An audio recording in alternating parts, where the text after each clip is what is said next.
সত্যি জেনে গিয়ে শ্রাবণের ব্যাপারে ভুল ধারণা ভাঙল ওমের। সম্পূর্ণ জানতে ভিডিওটিতে একটি লাইক করে প্রথম থেকেই দেখতে থাকো। গল্পের শুরুতেই দেখা যায় যে ওম মল্লারকে দেখে অবাক হয়ে যায় আর বলে, মল্লার বাবু আপনি এখানে? মল্লার তখন বলে, হ্যাঁ, অনুভব আমার ভাই হয়। কথাটা শুনেই চমকে গেছে ওম। আর এর মধ্যেই তখন ওম বলে, আচ্ছা আমরা তো এটা জানতেই পারিনি যে আপনি অনুভবের দাদা হন। এরপরেই তখন ব্রজমোহন বলে, নাতিবাবু সবার সাথে আলাপ পরিচয় করিয়ে দাও, এটাই তো সেই সময় যখন আলাপ পরিচয়টা সেরে নিতে হবে। এরপর ঋতো বলে, ও হচ্ছে আমার দাদা ভাই। তখনই ওম বলে, ঋতো তোরা হয়তো জানিস না, ওর সাথে আমার অনেক দিন আগেই পরিচয় হয়ে গেছে। ওনাকে অনেকে শেঠজি বলেও চেনে। তখনই দাদু বুঝতে পারে এই সেই শেঠজি যার কাছ থেকে টাকা ধার নিয়েছিল ব্রজমোহন। এর মধ্যে সবাই তো রয়েছে আর একে একে পরিচয় করিয়ে দিচ্ছে।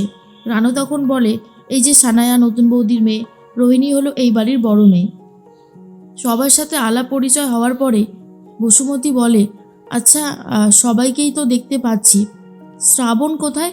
এই বাড়ির বড় বউ, যার সম্বন্ধে এত প্রশংসা শুনেছি বারবার, তাকেই তো দেখতে পাচ্ছি না। তখনই নাতিবাবুকে জিজ্ঞেস করে ব্রজমোহন, আচ্ছা নাতিবাবু শ্রাবণ কখন আসবে? তখনই ওম বলে, চলে আসবে দাদু, চলে আসবে, আর কিছুক্ষণ সময় পরেই চলে আসবে। এরপর সবাই মিলে কথা বলতে থাকে। তখনই বসুমতী বলে, ঋষিকাকে যে আমরা আমাদের বাড়ির বউ করে নিয়ে যাব, তার জন্য সত্যি খুব ভালো লাগছে। ঋষিকার মতো মেয়েরা সত্যি খুব ভালো হয়, ওদেরকে সংসারে নিয়ে গেলে আমার সংসারেও লক্ষ্মীশ্রী বজায় থাকবে। এরপরে হঠাৎ করে লোডশেডিং হয়ে যায়। তখন প্রদীপের আলো নিয়ে শ্রাবণ চলে এসেছে, যেটা দেখার পরেই তখনই ব্রজমোহন বলে, এই যে আমার নাতবউ শ্রাবণ ঘোষ। তখনই বসুমতী বলে, শ্রাবণ তোমাকে দেখতে তো ভীষণই সুন্দর লাগছে। এরপর শ্রাবণ নমস্কার করে বসুমতীকে। বসুমতী বলে, জানো তো শ্রাবণ, তোমার মতো ঋষিকার মতো মেয়েরা খুব ভালোভাবে সংসারকে দেখতে পারে।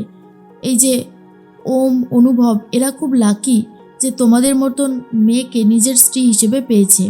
তুমি যেমন এই বাড়িতে আলো করে সব কিছু রেখেছ, আমার ঋষিকাও যেন আমাদের বাড়ির বউ হয়ে গিয়ে সেরকমটাই রাখে, তাহলেই তো সব ভালো হবে, তাই না? কি বলেন? তখনই ব্রজমোহন বলে, একদম ঠিক বলেছেন আপনি, খুব ভালো কথা বলেছেন। এর মধ্যেই ওম মনে মনে বলে, জানতাম তো শ্রাবণ তুমি আসবেই, তোমার সাথে যে সব কিছুতেই ওই টাকার সম্পর্ক, সেটা কি আমি জানি না ভেবেছ? খুব ভালো মতন জানি তুমি কি করতে পারো আর পারো না, সেটা আমার জানা আছে। এরপরেই তখন ব্রজমোহন বলে, আপনাদের সাথে আলাপ হয়ে ভীষণই ভালো লাগলো। এরপর রোহিণী তখন বলে, বৌদিভাই যাও না, ওনাদের জন্য খাবারটা নিয়ে এসো, এরপর তো আর জলখাবারই সময় পাবে না। আর দাদাভাই তুই একটু জাগিয়ে সাহায্য কর।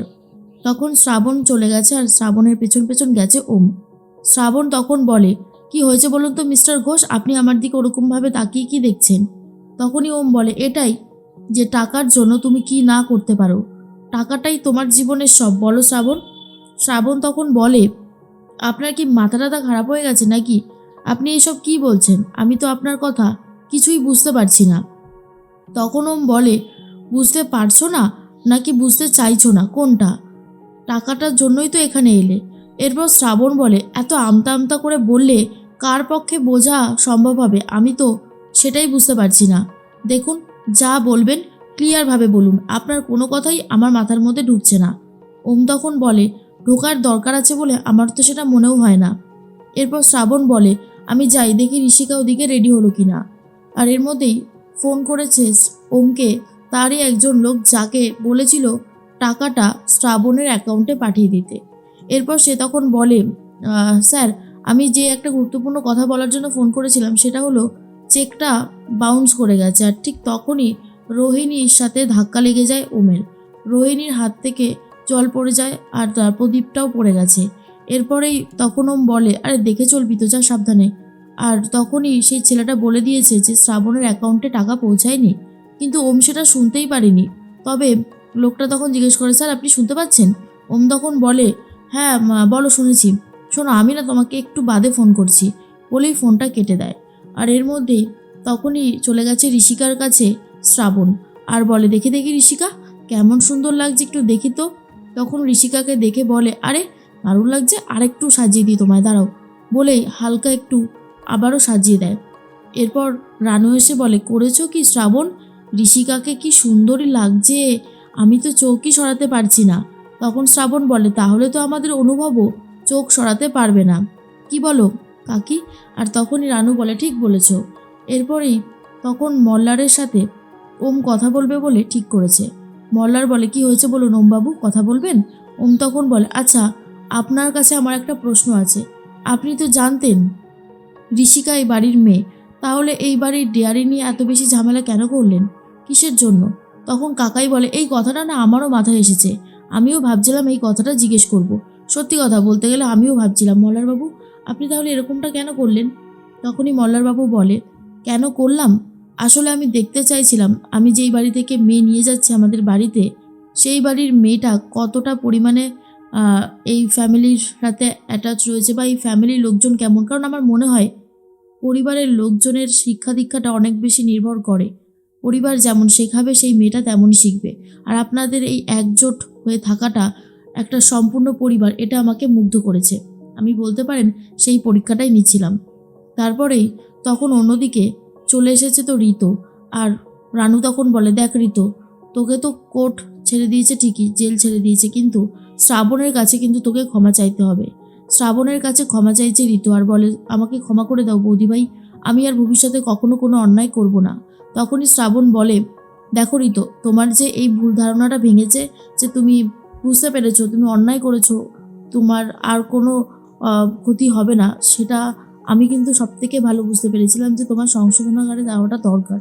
কারণ না হলে তুমি কোনোভাবেই সংশোধন করতে পারবে না নিজের ভুলটা। এখন এই যে তুমি নিজের ভুলটা বুঝতে পেরেছো না, এটার জন্য আমার খুব ভালো লাগছে, বিশ্বাস করো। আর আমি তোমাকে ক্ষমা করে দিয়েছি, আমার ক্ষমা পাওয়া অনেক সহজ। চলো আমরা বরং ওই দিকটাতে যাই, দেখি ওরা কি করছে। এরপর মল্লার বলে, আরেকটা ব্যাপার, আপনি যেটা জিজ্ঞেস করলেন, আর সব থেকে বড় কথা এই যে শ্রাবণ তাদের বাড়ির দায়িত্ব নিয়ে সব কিছু সামলাচ্ছে, এটাও আমার খুব ভালো লেগেছে। ওম বলে, আর শ্রাবণকে যে গান গাওয়ার অফারটা দেওয়া। তখন মল্লার বলে, ধরে নিন এটা একটা শিল্পীর প্রতি আরেকটা শিল্পীর কর্তব্য দায়িত্ব, যেটা বলতে পারেন। গানটা আমার বরাবরই ভালো লাগে, শ্রাবণের গানের গলা অনেক বেশি সুন্দর, তাই ওকে দিয়ে গানটা গাইয়েছি। এর মধ্যেই তখন ব্রজমোহনের সাথে এবার কথা বলতে শুরু করে শ্রাবণ। ব্রজমোহন বলে, জানো তো নাথবউ, তোমাকে বসুদার সম্পর্কে বলাটাই ভুল হয়েছে। ঋষিকা দিদিভাইয়ের এই হবু শ্বশুরবাড়ির লোকজন যদি একবার জানতে পারে না এই বাড়ির বড় বউ একজন বাইজি ছিল, বারে গান গাইতো, তাহলে যে কি সর্বনাশটা হবে তার কোনো ঠিক ঠিকানা নেই। আর তখনই চলে এসেছে বসুমতী। বসুমতী এই সমস্ত কথা শুনতে পায় আর বলে, দিদির মধ্যে যদি এক ভাগও আমাদের মতন রাগ থাকতো তাহলে হয়তো শ্রাবণকে কান ভাঙিয়ে এখানে পাঠাতো না। দিদিকে যে কি করে বোঝাবো, প্রতিশোধ নিতেই হবে, বদলা নিতেই হবে। যে অন্যায় ঘোষবাড়ি করেছে তাকে সেই অন্যায়কে প্রশ্রয় না দিয়ে তাকে শাস্তি দেওয়ার ব্যবস্থাই করতে হবে।